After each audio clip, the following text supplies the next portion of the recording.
Yesus Kristus Tuhan dan Juru Selamat kami, setiap kita yang percaya dan siap diberkati, sama-sama saya katakan amin. Silakan duduk Bapak Ibu.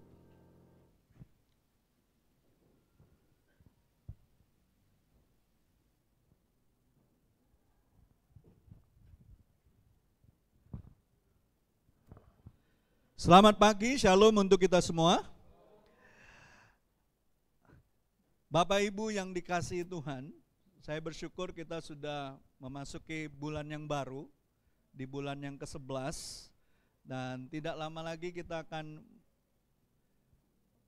masuk ke akhir tahun di bulan yang ke-12, tapi biarlah satu bulan ini kita mempersiapkan diri sebagai jemaat Tuhan untuk menyambut Natal dengan kerinduan untuk membawa kabar baik kepada banyak orang, amin. Kita rindu menjadi gereja Tuhan yang sungguh-sungguh bukan hanya beribadah hari Minggu, bersukacita hari Minggu, tapi biarlah setiap hari kita membawa sukacita Tuhan, kebaikan Tuhan, kemurahan Tuhan di tengah-tengah komunitas kita, amin. Saya percaya sepanjang bulan November ini kita sungguh-sungguh mempersiapkan diri sebagai jemaat, sehati sepikir untuk menjadi tim yang kuat, teamwork yang baik, bekerja terus, bergerak terus, apapun masalahnya, apapun tantangan kita, jangan berhenti bergerak memberitakan kabar baik. Amin. Jangan berhenti bergerak berkarya untuk Tuhan. Apapun tantangan kita, ya. Saya percaya orang boleh mengatakan tahun ini adalah tahun yang salah satu yang cukup sulit. 5 bulan terakhir kita mengalami deflasi, banyak masalah ekonomi di mana-mana, tapi biarlah anak-anak Tuhan tetap bersukacita karena Tuhan. Bukan karena keadaan, bukan karena situasi, bukan karena ada hal-hal yang baik saja dalam hidup kita. Tapi waktu masalah datang, tantangan datang, itu tidak mengurangi sukacita kita di dalam Tuhan. Amin. Kita harus bersyukur untuk segala sesuatu, bahkan yang tidak baik yang Tuhan izinkan kita alami. Ya. Kalau hanya mau yang baik-baik saja, tidak lebih kita seperti istrinya Ayub, orang-orang gila yang kelihatannya rohani. Ya, tidak lebih dari itu. Tapi kita mau jadi orang-orang yang betul-betul mengalami perkara-perkara rohani dan kita menjadi orang-orang yang dewasa dan waras. Katakan waras. Waras, ya. Jangan mau yang baik saja dari Tuhan. Kita harus siap juga dengan perkara-perkara yang tidak baik dalam hidup kita. Nah, bulan ini kita akan belajar tentang bagaimana jadi teamwork, ya, bekerja sama. Siapa yang tahu bahwa Allah Bapa, Allah Anak, ya, Yesus Kristus, ya, dan Roh Kudus itu dari awal, ya, penciptaan sudah sama-sama menjadi teamwork, ya, mengerjakan segala sesuatu bersama-sama. Halo, amin. Dari awal, ya. Jadi tidak ada gereja Tuhan itu orang yang jagoan sendiri. Ya, tidak ada Superman di dalam gereja Tuhan seharusnya. Tidak ada Superwoman di dalam gereja Tuhan. Yang ada harusnya super tim. Ya, tim yang kuat, tim yang sehati sepikir. Walaupun ada perbedaan, walaupun ada gesekan. Ya. Kita harus terus mengasah diri kita untuk menjadi tajam satu dengan yang lain. Ya, bukan untuk saling melukai, tapi untuk mempertajam satu dengan yang lain. Tajam di dalam cara pandang, tajam di dalam perkara-perkara yang Tuhan mau kita kerjakan. Ya, tidak menjadi orang-orang yang lalai, ya, untuk memperlengkapi diri. Terus belajar. Kemarin kita ikut di Zoom, ya. Kalau yang ikut cuma Pak Parlin, yang lain banyak yang nggak ikut. Saya sama Pak Parlin yang ikut. Ya, di sana seorang pastor mengajarkan kita tentang bagaimana sibuk-sibuknya perjalanan di persimpangan jalan di Jepang, di Shibuya itu. Kenapa orang bisa tertib lalu lintasnya? Karena mereka tahu tujuannya. Halo? Banyak orang Kristen di masa-masa transisi ini gak tahu lagi tujuan hidupnya mau kemana. Apa yang mau dikerjakan. Ya, kita harus tahu tujuan hidup dan kita harus belajar terus. Katakan belajar. Jangan berhenti belajar. Orang yang berhenti belajar, berhenti bertumbuh, berhenti mengerti, berhenti untuk melihat jalan-jalan Tuhan. Terus belajar, jangan berhenti. Belajarlah sama siapapun, bahkan dari anak kecil pun kita bisa belajar. Ya, Tuhan Yesus ngajarin murid-muridnya dengan bawa anak kecil, ya, di pangkuannya. Ya, jangan anggap enteng siapapun, jangan merendahkan siapapun, jangan berkata-kata mengecilkan siapapun. Setiap orang punya kelebihan dan kekurangannya masing-masing, betul nggak? Kelebihan saya mungkin kekurangannya Pak Palin, kelebihan Pak Palin mungkin itu menjadi kelemahan saya, dan kita saling membutuhkan, saling melengkapi. Amin. Ya. Jadi jangan pernah pandang rendah siapapun. Ya. Anggaplah kalau orang saudara kita seiman belum mengerti sampai ke tahapan seperti kita juga rindu bahwa dia mengerti jalan-jalan Tuhan. Bukan mengerti kita, mengerti jalan Tuhan. Amin. Kalau kita pengen orang selalu ingin mengerti kita, akhirnya kita kecewa, marah, ya, stres ngadepin orang tersebut. Tapi kalau kita bawa orang itu untuk mengerti jalan-jalan Tuhan, izinkan Tuhan, ya, mengajari orang tersebut menemukan panggilannya.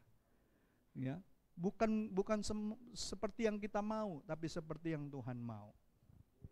Ya, mari kita lihat dari Pengkhotbah 4 ayat 9 sampai 12, tapi nanti saya tagline ada kata-kata yang penting di situ.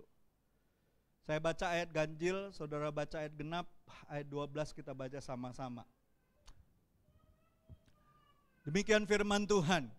Berdua lebih baik daripada seorang diri, karena mereka menerima upah yang baik dalam jeripaya mereka. Silakan.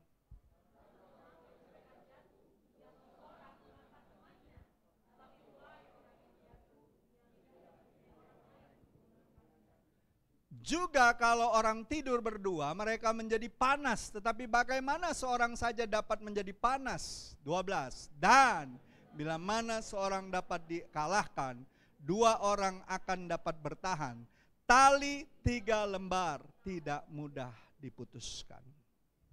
Ya.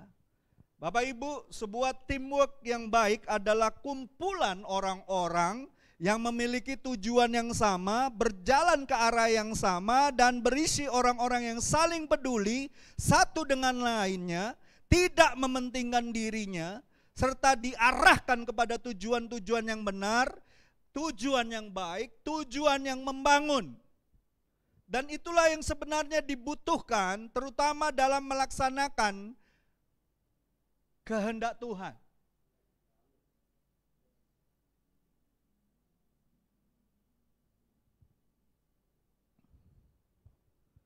Tanpa membangun network atau hubungan yang erat satu dengan yang lain, ya, akan sulit untuk membangun teamwork yang kuat.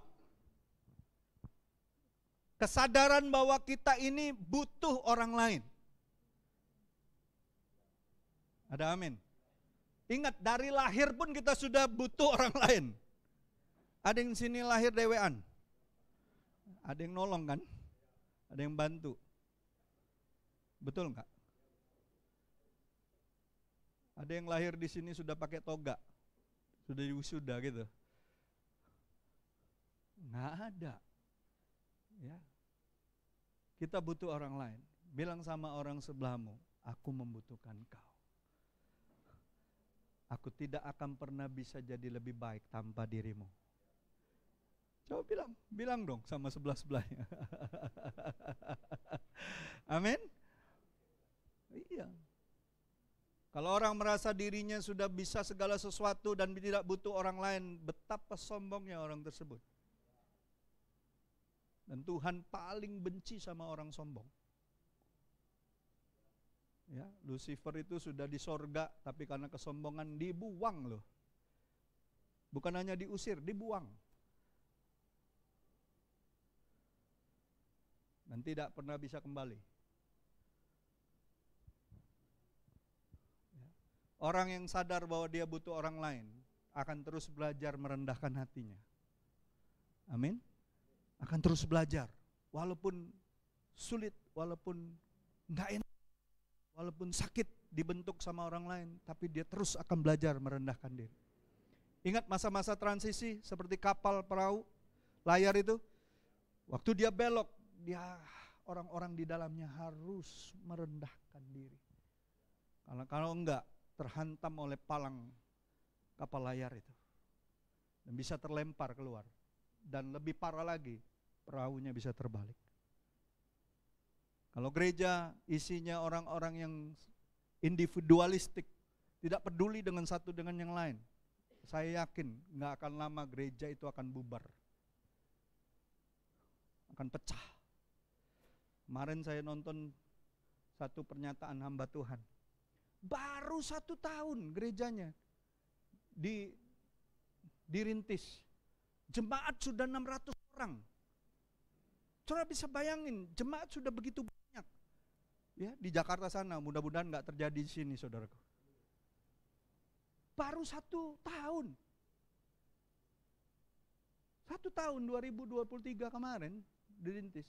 Yang ngerintis itu kacau memang, dari awalnya sudah kacau. Pas saya tahu kronologisnya, itu dia pebisnis dari gereja lain, diundang-undang ke gereja itu yang ngerintis di Jakarta ini. Terus tiba-tiba tanpa other of nowhere gitu, orang itu sama istrinya disuruh maju ke mimbar, didoain oleh gembala sidangnya yang senior dari Surabaya untuk ditabiskan jadi gembala di situ.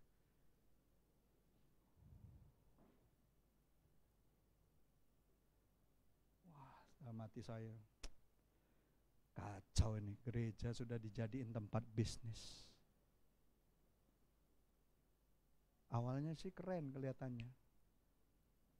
Orang mulai gabung, banyak pengusaha gabung, 500, 600 orang. Ujung-ujungnya apa yang jadi masalah? Selain kekuasaan, uang.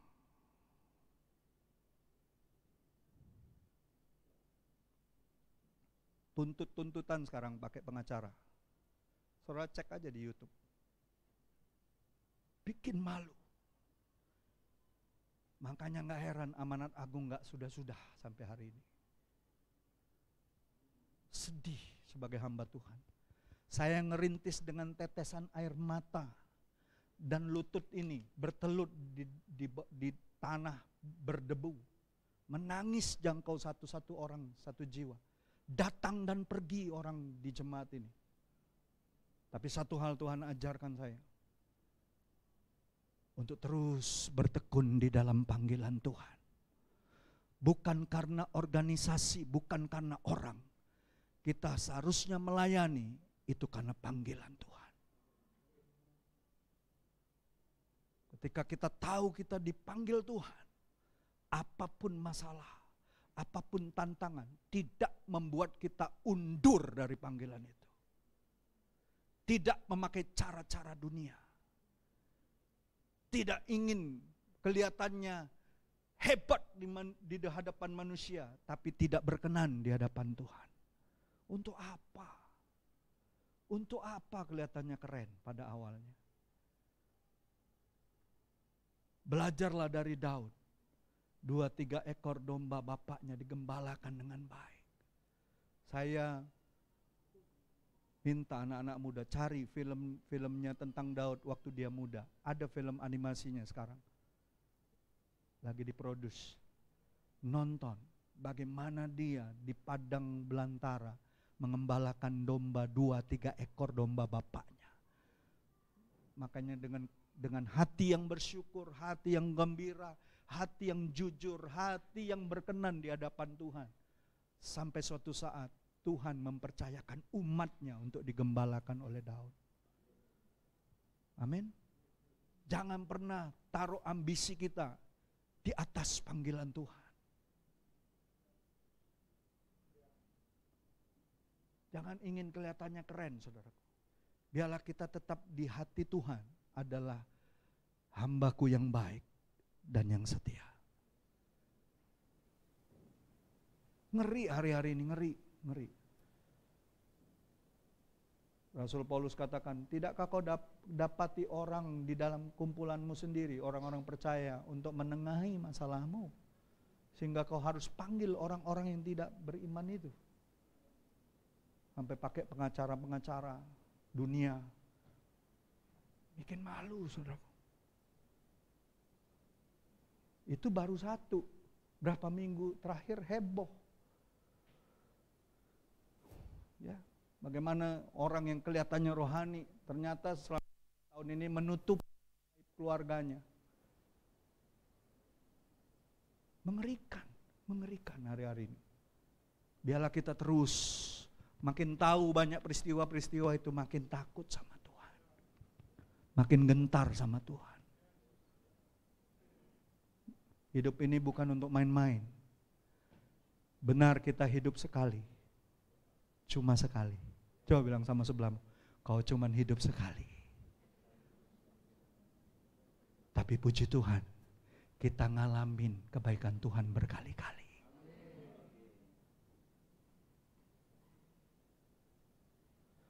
Saudara sadar hari ini masih bisa hidup karena berkali-kali Tuhan berbuat baik atas kita. Hidup kita cuma sekali. Amin. Ingatlah, kita butuh orang lain. Kita butuh tim yang baik, tim yang kompak, memadukan kemampuan dan bakat-bakat yang berbeda untuk menjadi sesuatu yang luar biasa jika terkonek satu dengan lain, tersambung satu dengan yang lain, terhubung satu dengan yang lain. Ya, kita punya kemampuan yang berbeda-beda, tapi kita tahu tujuan kita sama, supaya kerajaan Allah dimuliakan di bumi ini. Amin. Ya. Jangan mau jadi sama seperti orang lain. Jadilah dirimu sesuai dengan panggilan Tuhan. Justru untuk melengkapi orang lain. Ya, jangan iri dengan orang lain. Ya. Berbahagialah dengan apa yang Tuhan sudah berikan kepadamu. Amin. Berbahagia aja. Nggak usah iri. Ya. Gagalnya orang percaya itu seringkali dikarenakan mereka menghidupi tujuan yang berbeda-beda tetapi di atap yang sama. Dan atap itu berbicara gereja, bisa berbicara rumah tangga, bisa berbicara tempat usaha.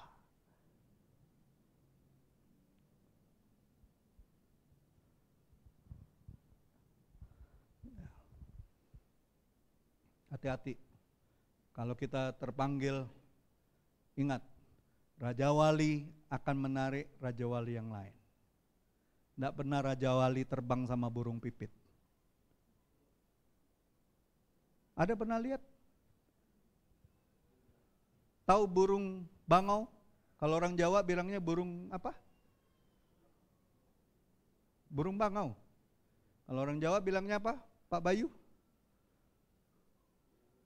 Burung kuntul dibilang, betul? Itu kalau terbang bentuk apa? Bentuk huruf V. Leadernya di depan. Pernah lihat nggak? Saudara pernah lihat nggak? Ada yang nggak pernah lihat sini ya? Coba bilang, kamu pernah lihat nggak? Bilang sama sebelahmu, kamu pernah lihat nggak burung bangau terbang beriringan? Nggak pernah lihat? Kasian deh lo. Dia terbang itu bentuknya huruf V. Yang pemimpin di depan, dia akan ngikutin itu bareng. Suatu saat itu bisa berubah formasi itu. Yang belakang bisa ke depan.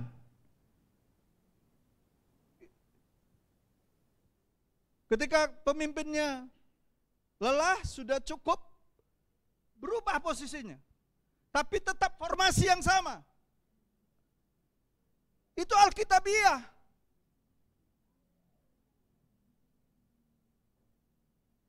Enggak terus-terusan yang di depan itu. Enggak, perjalanannya jauh. Kalau kau ingin jalan cepat, ya jalan sendiri. Tapi kalau kau ingin jalan jauh, bersama dengan Tuhan, berjalanlah bersama-sama.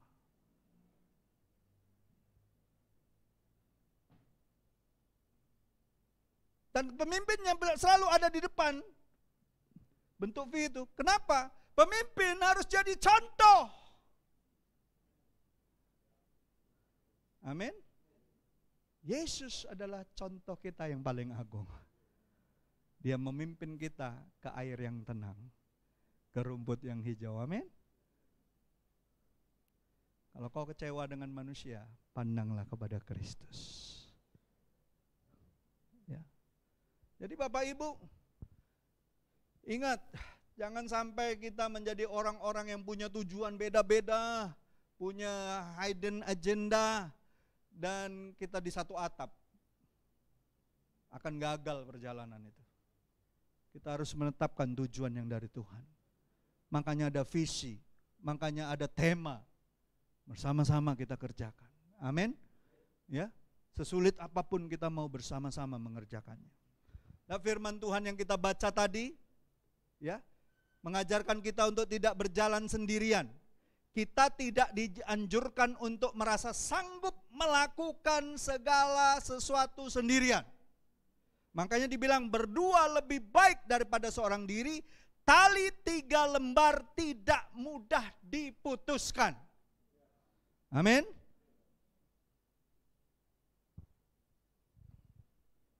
Hari-hari ini paham individualisme itu merambah kemana-mana. Ya, seiring kemajuan teknologi. Kalau orang Jakarta sudah dari dulu, dari tahun 70-an juga sudah ada istilah lulu gue. Betul nggak? Namun saya kasih tahu, kalau kita bisa bekerja sama dengan baik, maka percayalah akan ada hasil yang maksimal kita capai. Berdua dibilang lebih baik daripada seorang diri. Kalau satu jatuh, satu masih bisa ngangkat. Amin. Ada amin. Adakah fakta di Alkitab, ya, di dalam Alkitab tentang pelajaran ini, tentang teamwork ini? Ada nggak? Ada, saudara. Ada beberapa fakta di dalam Alkitab tentang bagaimana kerjasama itu bukan hanya mendatangkan hasil yang mengembirakan, tapi juga mendatangkan mujizat. Perhatikan saya baik-baik. Kerjasama, teamwork yang baik, ya, itu bukan hanya menghasilkan hal-hal yang besar dan mengembirakan, tapi menghasilkan mujizat.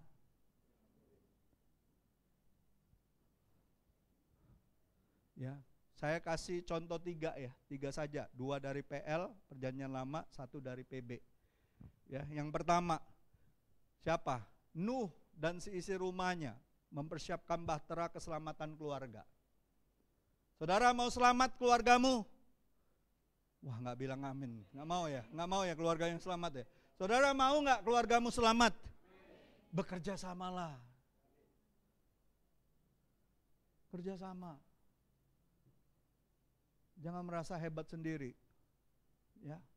Benar Nuh yang dapat pewahyuan, tapi dia butuh istri dan anak-anaknya, mantu-mantunya, betul nggak? Iya. Ya. Kita lihat Kejadian 6 ayat 9 sampai 22. Berapa orang mereka?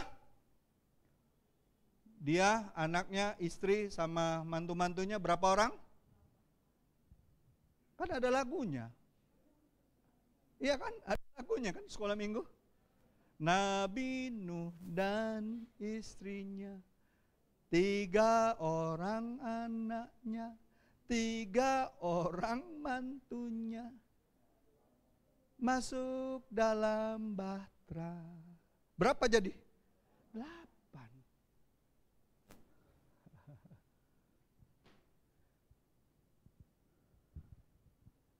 Ya. Mereka sekeluarga, nanti baca sendirilah. Kalau dibaca terlalu panjang itu ayat-ayatnya. Ya, baca sendiri. Berapa besar kapal yang mau dibangun? Mereka hanya 4 pria dan 4 wanita. Betul? Mereka bangun bahtera sebesar apa? Berapa panjangnya? Panjangnya itu diperkirakan 150 meter. Lebarnya 25 meter dan tingginya 15 meter. Waktu itu Belum ada alat-alat canggih seperti sekarang.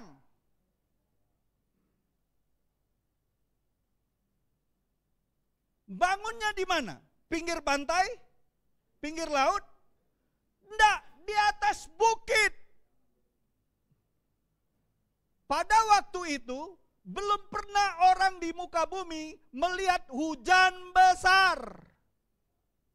Belum pernah. Ratusan tahun orang hidup zaman itu kan ratusan tahun usia orang, betul nggak? Belum pernah lihat hujan besar. Kira-kira waktu bangun itu, orang setiap kali lewat lihat Nuh dan keluarganya bangun itu Bahtera, apa di pikiran orang? Gilo keluarga ini. Jangan heran kalau kau sungguh-sungguh lakukan kehendak Tuhan. Orang-orang di sekitarmu, di kotamu, bahkan di bangsamu akan ngatain kau gila. Gila orang-orang ini. Jangan malu ngikut Tuhan. Jangan malu diejek. Jangan malu dikucilkan sama orang. Ketika kita lakukan hal yang dari Tuhan. Visi yang dari Tuhan. 120 tahun bangun itu Bahtera, ketok itu kayu. Saudara, kalau zaman dulu mana ada paku? Saya rasa Mami yang paling tua di sini ya. Ada yang lebih tua nggak dari Mami?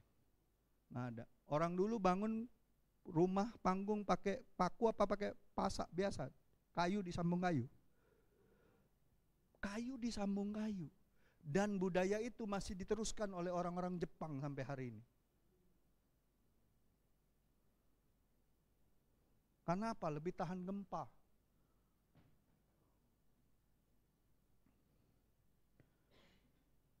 ...120 tahun anugerah Tuhan dibunyikan.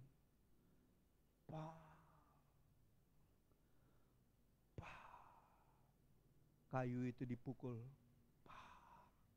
Saudara tahu itu lambang siapa? Lambang Yesus waktu disalib. Apapun yang berhubungan tentang anugerah Tuhan, itu adalah gambaran Yesus. Cerita di Perjanjian Lama semuanya tentang gambaran yang akan datang, yaitu Yesus. Hari-hari ini dunia makin jahat, orang makin mengabaikan Tuhan, lebih mengandalkan teknologi, betul? Masihkah kita gereja Tuhan menyuarakan anugerah Tuhan di atas kayu salib? Atau hanya kita bangga jadi orang Kristen yang diberkati? Oh, kalau ngikut Tuhan diberkati ini, diberkati itu, sehat walafiat. Apakah itu tujuan hidup kita? Beritakan tentang anugerah Tuhan. Saya mau tanya sama saudara, kenapa Yusuf berhasil dalam hidupnya? Karena penyertaan Tuhan.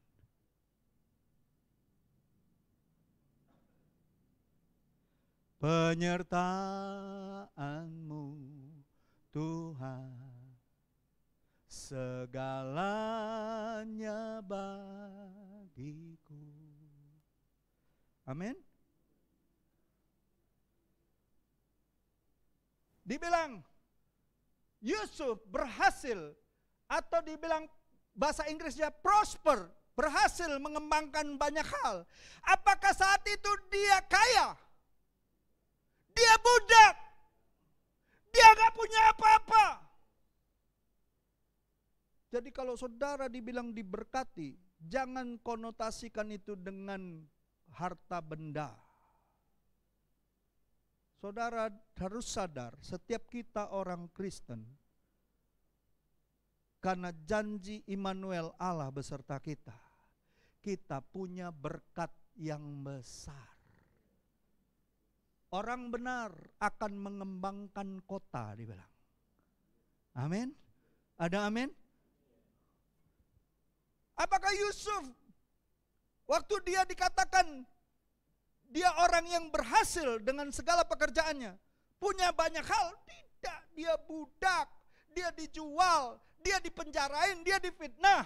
Tapi tetap penyertaan Tuhan atas hidup dia, mengatakan bahwa dia berhasil dalam segala hal.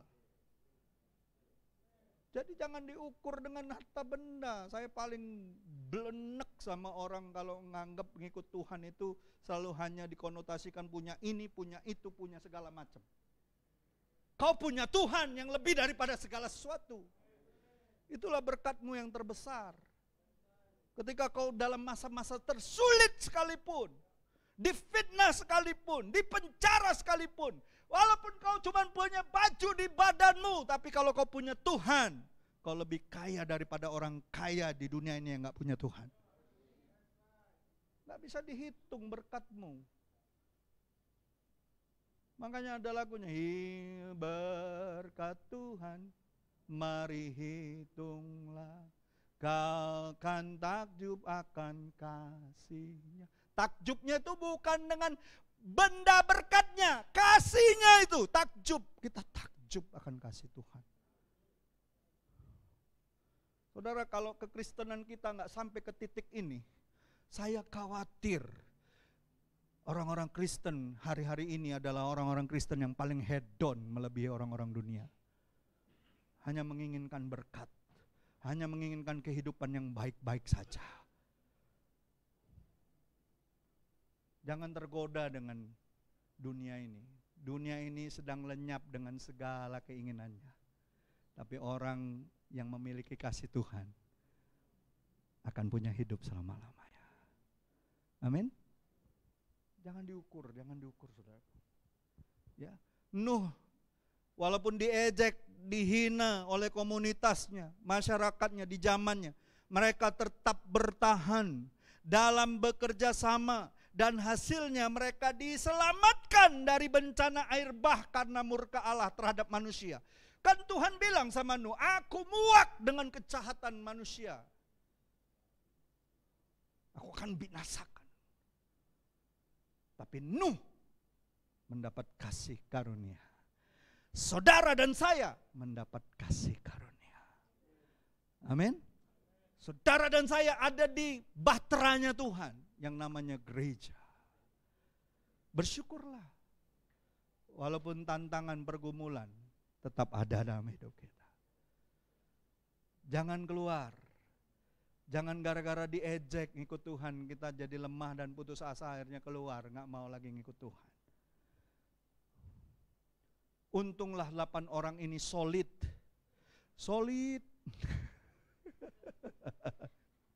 Bukan kayak orang satu partai solid, bubar. Orang-orang pentingnya lari semua, saudara. Kita gak seperti itu. Kita solid karena kasih. Puji Tuhan. Istri Ayub, ya, istri Nuh tidak seperti istri Ayub. Betul enggak? Kalau pas dikatoi gilo-gilo tiap hari, lama-lama kalau tidak kuat secara iman kan, nah laki aku nih dikatoyong terus gilo, kalau memang gilo nian dia nih. Oi lakiku, ngapoi kau bangun ini? Bahtera ini, pucuk bukit pulau, hujan itu tidak pernah datang, lah ratusan tahun umur kita bela berapa? Untung gak kayak gitu anak-anaknya, betul gak? Untung menantu-menantunya gak nganggap mertuanya gilo. Ya kalau sini ada punya mertua, sungguh-sungguh sama Tuhan dianggap gila sama menantunya. Yang gilo itu sebenarnya menantunya. Halo? Sungguh-sungguhlah sama Tuhan. Walaupun kau dianggap gila, dianggap freak, dianggap aneh, tetaplah bertahan di dalam panggilan Tuhan. Jangan keluar dari perahunya Tuhan. Amin. Itu yang pertama. Yang kedua, siapa yang bekerja sama dan akhirnya berhasil melakukan perkara yang besar? Musa, Harun, Hur, dan Yosua dalam peperangan. Ini peperangan bukan hanya jasmani, tapi juga rohani. Ya. Saudara baca nanti di Keluaran 17 ayat 8 sampai 16. Coba dimunculkan aja ayatnya ini. Dikatakan ini, lalu datanglah orang Amalek dan berperang melawan orang Israel di Rafidim. Musa berkata kepada Joshua, pilihlah orang-orang bagi kita, lalu keluarlah berperang melawan orang Amalek. Besok aku akan berdiri di puncak bukit itu dengan memegang tongkat Allah di tanganku. Lalu Joshua melakukan seperti yang dikatakan Musa. Ingat, seperti yang dikatakan Musa. Dia taat sekali sama pemimpinnya. Dia lakukan persis seperti apa yang dikatakan kepadanya dan berperang melawan orang Amalek. Tetapi Musa, Harun dan Hur telah naik ke puncak bukit. Lanjut. Dan terjadilah apabila Musa mengangkat tangannya, lebih kuatlah Israel. Tetapi apabila ia menurunkan tangannya, lebih kuatlah Amalek. Maka penatlah tangan Musa, sebab itu mereka mengambil sebuah batu, diletakkan di bawahnya, supaya ia duduk di atasnya. Harun dan Hur menopang kedua tangannya, seorang di sisi satu, seorang di sisi lain, sehingga tangannya tidak bergerak sampai matahari terbenam. Demikianlah Joshua mengalahkan Amalek dan rakyatnya dengan mata pedang. Kemudianlah berfirmanlah Tuhan kepada Musa, tuliskanlah semuanya ini dalam sebuah kitab sebagai tanda peringatan dan ingatkanlah ke telinga Joshua bahwa aku akan menghapuskan sama sekali ingatan kepada Amalek dari kolong langit ini. Lalu Musa mendirikan sebuah mezbah dan menamanya Tuhanlah panji-panjiku. Inilah disebut Jehovah Nisi. Ia berkata, tangan di atas panji-panji Tuhan. Tuhan berperang melawan Amalek turun-temurun.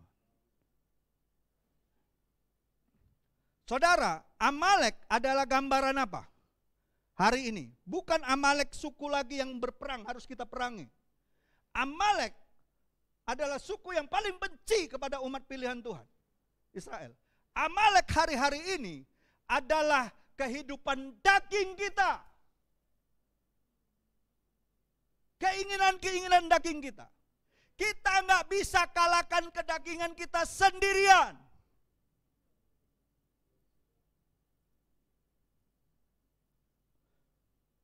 Yesus saja untuk mematikan dagingnya butuh orang yang menyalibkannya. Apalagi saudara dan saya. Makanya di gereja Tuhan harus ada orang yang memuridkan kita. Ada yang negur kita. Ada yang memotong hal-hal yang tidak benar dalam hidup kita dengan pisau Joshua yang gak kelihatan itu.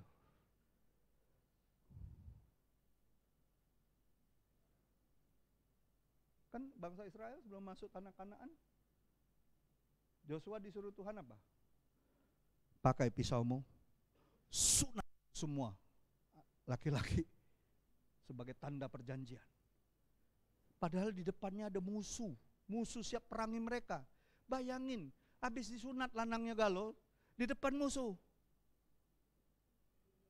Mak mano nak perang? Lagi berdarah-darah. Sunat dulu bukan kayak sekarang.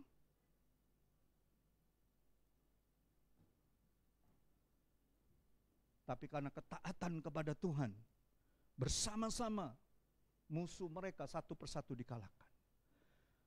Kalau kita ada orang yang bersama-sama dengan kita, mengangkat tangan kita, ngajarin kita untuk terus berseru sama Tuhan, apapun yang menjadi kedagingan kita, yang seumur hidup ini selalu mengganggu pikiran, hati, jiwa kita.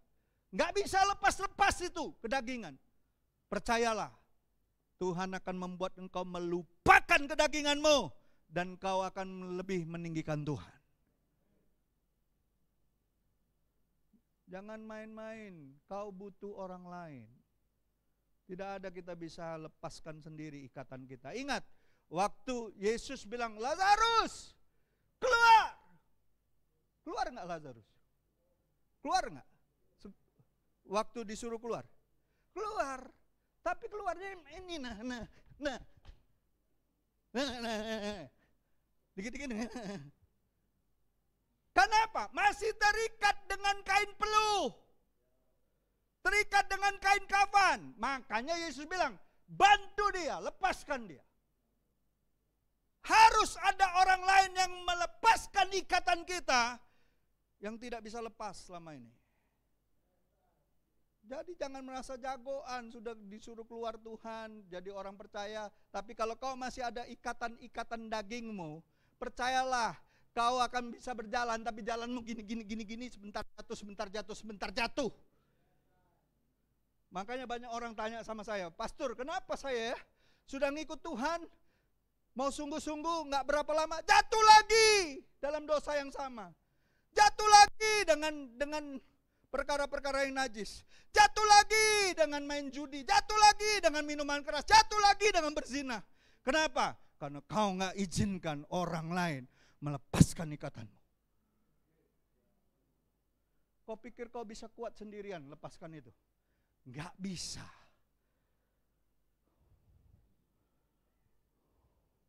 Gak bisa. Harus ada orang yang bersama-sama dengan kau berdoa. Ngangkat tanganmu. Ketika kau angkat tanganmu, Tuhan turun tangan. Amin. Ketika kau terus angkat tanganmu, Tuhan akan terus turun tangan bekerja.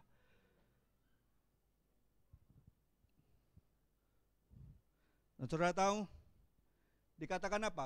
Mula-mula Musa mampu kan ngangkat tangannya sendiri, tapi lama-kelamaan tangannya menjadi penat, capek. Ini pertanda bahwa sekuat-kuatnya manusia, sekuat-kuatnya pemimpin, ia sendirian tidak akan bertahan lama memikul tugasnya. Musa membutuhkan Harun dan Hur. Tugas baik secara jasmani maupun rohani, terlebih lagi dalam hal berdoa adalah tugas kita semua. Bukan hanya tugas orang-orang tertentu. Bukan hanya tugas pendeta, bukan hanya tugas orang tua, bukan hanya tugas seorang istri. Saya perhatikan banyak keluarga-keluarga Kristen yang sering berdoa, justru istri-istrinya, laki-lakinya konyol, kerjaannya keluyuran dan berdosa. Padahal amanat pertama firman Tuhan itu disampaikan kepada laki-laki. Amin. Laki-laki lah yang seharusnya mengajarkan istrinya dan anak-anaknya untuk mengangkat tangan di hadapan Tuhan. Siapa yang percaya? Musuh kita bukan hanya hal-hal yang gak kelihatan yang rohani. Musuh kita juga hal-hal yang kelihatan. Sebelum kejadian ini dengan Amalek, siapa musuhnya Musa? Orang-orang Israel dewe. Lapar, haus, minta daging. Apa itu berbicara? Kedagingan umat pilihan Tuhan itu. Berkali-kali Tuhan bikin mujizat, betul? Tapi apakah mereka sadar? Tidak sadar.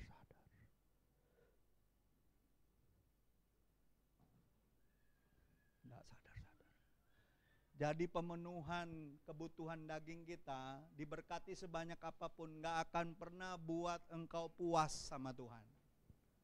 Tapi kesadaranmu ketika kau melihat kuasa Tuhan bekerja atas dirimu, kau akan puas. Puas. Puaskanlah aku dengan memandang mukamu, kata Daud. Memandangmu, wajahmu itu memuaskan batinku. Ku pandang wajahmu dan berseru, pertolonganku datang darimu. Peganglah tanganku, jangan lepaskan, kaulah harapan dalam hidupku.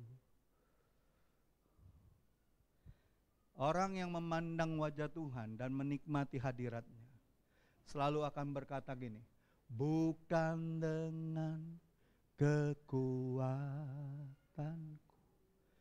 ku dapat jalani hidupku, Tanpa Tuhan yang di sampingku, ku tak mampu sendiri. Bilang sama sebelahmu, kau tak mungkin mampu dewean.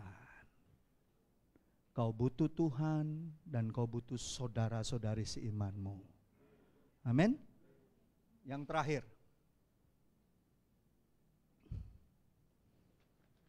di perjanjian baru, orang-orang yang membawa orang lumpuh. Markus 2 ayat 1 sampai 11. Coba tolong dibuka ayatnya. Kemudian sesudah lewat berapa hari, waktu Yesus datang ke Kapernaum, tersiarlah kabar bahwa ia ada di rumah. Maka datanglah orang-orang berkerumun sehingga tidak ada lagi tempat, bahkan di muka pintu pun tidak. Sementara ia memberitakan firman kepadanya. Ya, lihat ya situasinya ya. Di satu rumah, Yesus khotbah, betul? Menyampaikan firman, penuh orang di sekeliling rumah itu, betul? Bahkan di depan pintu rumah itu pun penuh orang, gak bisa lewat orang. Ya. Maka datanglah orang-orang berkerumun sehingga tidak ada lagi tempat, bahkan di depan pintu ya. Sementara ia memberitakan firman kepada mereka, ada orang-orang datang membawa kepadanya seorang lumpuh, digotong oleh 4 orang. Kalau di ayat yang lain dikatakan 4 orang ini sahabatnya. Betul nggak? Tetapi mereka tidak dapat membawa kepadanya karena orang banyak itu. Lalu mereka membuka atap yang di atasnya. Sesudah terbuka mereka menurunkan tilam tempat orang lumpuh itu terbaring. Ketika Yesus melihat iman siapa? Iman mereka. Berkatalah ia kepada orang lumpuh itu, hai anakku, dosamu sudah diampuni. Tetapi di situ ada juga beberapa ahli Taurat. Mereka berpikir dalam hati, mengapa orang ini berkata begitu? Ia menghujat Allah, siapa yang dapat mengampuni dosa selain daripada Allah sendiri? Tetapi Yesus segera mengetahui dalam hatinya bahwa mereka berpikir demikian, lalu berkata kepada mereka, mengapa kamu berpikir begitu dalam hatimu? Manakah lebih mudah mengatakan orang lumpuh ini dosamu sudah diampuni, atau mengatakan bangunlah, angkat tilammu dan berjalan? Tetapi supaya kamu tahu bahwa di dunia ini anak manusia berkuasa mengampuni dosa, berkatalah ia kepada orang lumpuh itu, kepadamu kukatakan bangunlah, angkatlah tilammu dan pulanglah ke rumahmu. Dan orang itu pun bangun, segera mengangkat tempat tidurnya, pergi keluar di hadapan orang-orang itu, sehingga mereka semua takjub lalu memuliakan Allah. Katanya, sama-sama kita bacakan ayat terakhir ini. Yang begini belum pernah kita lihat. Lihat 4 orang sahabat bawa temannya yang lumpuh. Ya. Kemungkinan 4 orang ini bisa jadi usianya beda-beda. Betul tidak? Tinggi badannya beda. Daya tahan mungkin beda. Halo, kekuatannya beda. Dan saudara renungkan, menerobos orang banyak itu bukan pekerjaan yang mudah.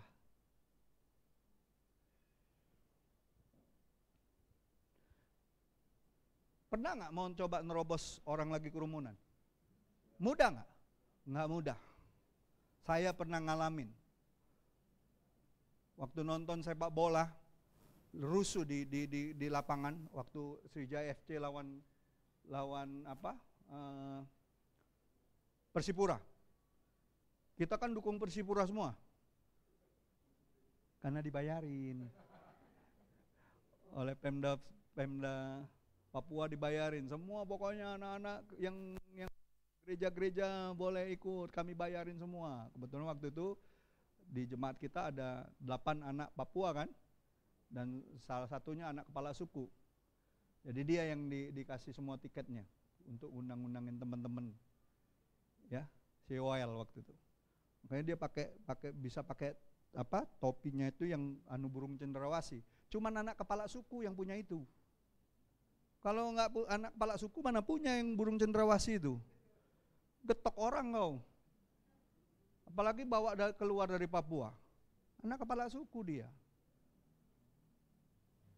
Teman-temannya aja segan semua sama dia walaupun dia kecil. Anak kepala suku. Jago mana? Ya. Jadi dia yang ngajak. Wah, kita semangat-semangat, tiba-tiba supporternya Papua sama Sriwijaya FC berantem di atas. Oh, polisi suruh ngungsi ya, itu kerumunan orang banyak kan. Saya waktu itu ngajak Yopel masih umur berapa kamu waktu itu? 7 tahun. 7-8 tahun kali ya. Masih kecil sekali dia. Ketakutan dia, papa macam mana ini, papa macam mana ini. Tenang, kita turun. Tapi nerobos orang banyak tuh susah. Ini saudara bisa bayangin nggak? Nerobos orang begitu banyaknya, ngusung orang lumpuh. Pasti sulit sekali. Jangankan ngusung orang lumpuh. Zakeus yang pengen ketemu Tuhan, pening dia dihadangi wong. Terpaksa dia muter kan, manjat pohon di depan, betul nggak? Bayangkan itu. Susah kan? Nah, tapi mereka, ingat, perhatikan baik-baik. Orang yang bekerja sama, orang yang sama-sama punya tujuan yang sama untuk membawa seseorang kepada Tuhan. Lihat, selalu saja punya ide kreativitas yang dari Tuhan. Kepikiran tuh mereka dari atas tuh dari mana? Percayalah kalau ide kreativitas dari Tuhan akan membuka atap pikiranmu. Wah, nggak semua bilang amin ini. Ini kebanyakan manjat atap baik susah, pastor. Sekali lagi saya katakan, setiap kali kita punya ide kreativitas dari Tuhan akan membuka atap pikiranmu.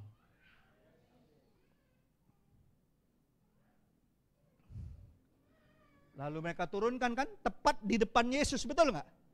Yesus langsung lihat mereka. Saya bayangkan Yesus itu ya, pas turun itu ya.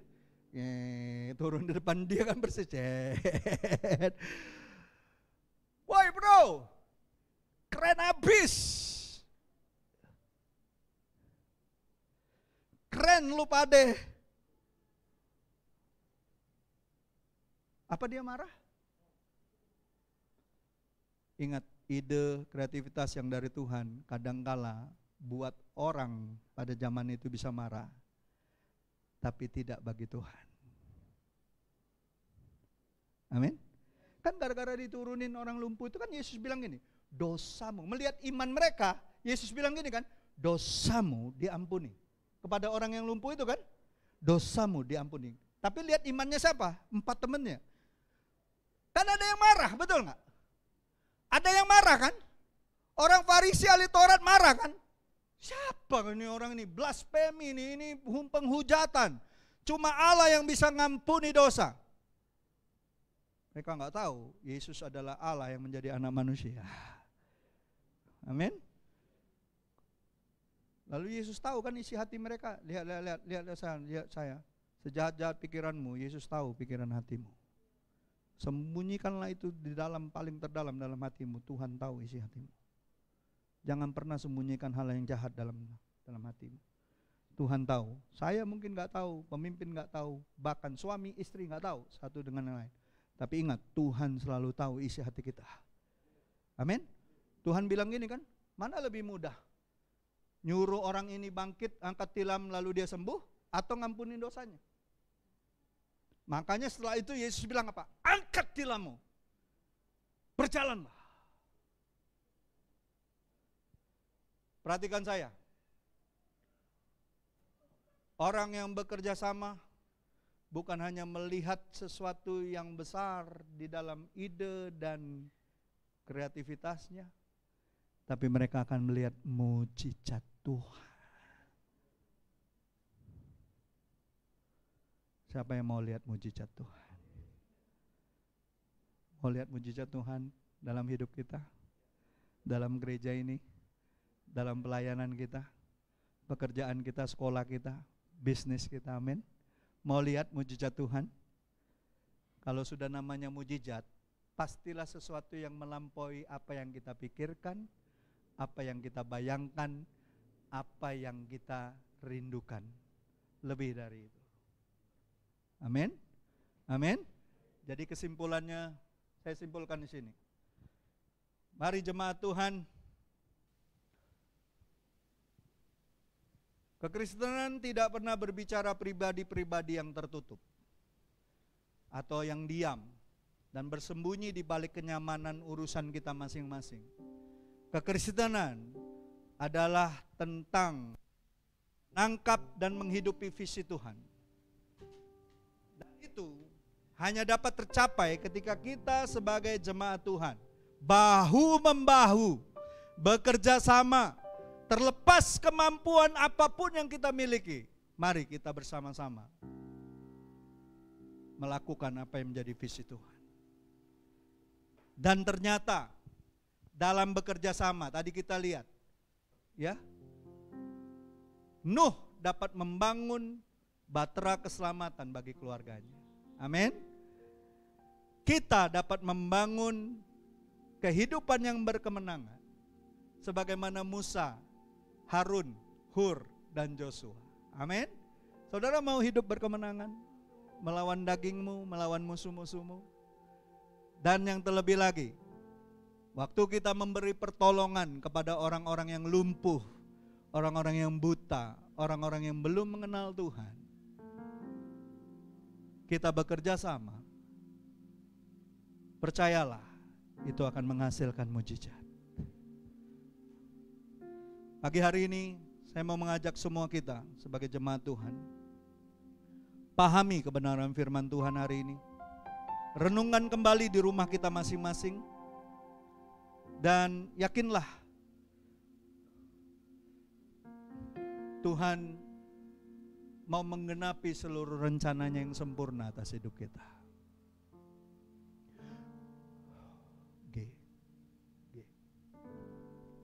Tuhan, Kau sempurna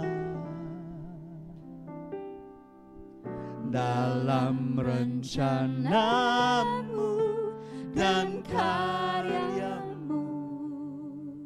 Ku serahkan hidupku, murnikan dengan Roh-Mu.